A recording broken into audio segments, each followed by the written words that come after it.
ஒரு காட்டுக்குள்ள ஒரு சிறுத்தை வேகம் இருக்குமே தவிர்த்து அதுக்கு யோசிக்கிற திறனே இல்லை. ஒரு நாள் ஒரு வலையில சிக்கிடுச்சு.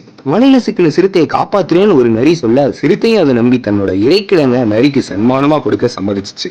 பாவம், அந்த சிறுத்தைக்கு தெரியல நரிதான் அந்த வலையை விரிச்சு சிறுத்தையை சிக்க வச்சதுன்னு. அதே காட்டுக்குள்ள வாழ்ந்த ஒரு அழகான மயில். அந்த மயிலுக்காக நீங்களே ஏதோ ஒரு சத்தம். அந்த சத்தம் அந்த மயிலுக்கு ரொம்ப பிடிச்சு போக அதுக்கு மயங்கி கிடந்துச்சு அந்த மயில். அந்த சத்தத்தை தேடி அதை விரும்பி போன அந்த மயிலுக்கு காத்து அதிர்ச்சி. அந்த சத்தத்துக்கு பின்னாடி இருந்தது ஒரு கொலை பசியில இருந்த நரி.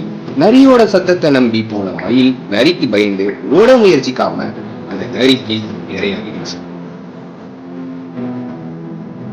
அடுத்ததா ஒரு காட்டுக்குள்ள ஒரு மான். அந்த மானுக்கு உலகமே அந்த குடும்பம் தான். அந்த குடும்பத்துக்கு ஆபத்துன்னு சொல்லி ஒரு நரி அந்த மானோட ரகசிய சின்னத்தை கேக்குது.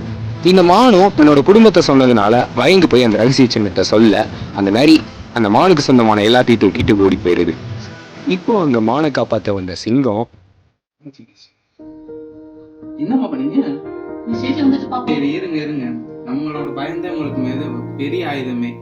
இப்ப நான் ஒரு நம்பர் கால் பண்றேன், நம்ம பணத்தை மீட்கிறதுக்கு முயற்சி பண்ணுவோம். வேகமும் பயமும் ஆபத்து, நிதானமும் புத்திசாலித்தனமும் தான் ஆயுதம். அதை இந்த கதையில தெரிஞ்சுக்கிட்டோம்.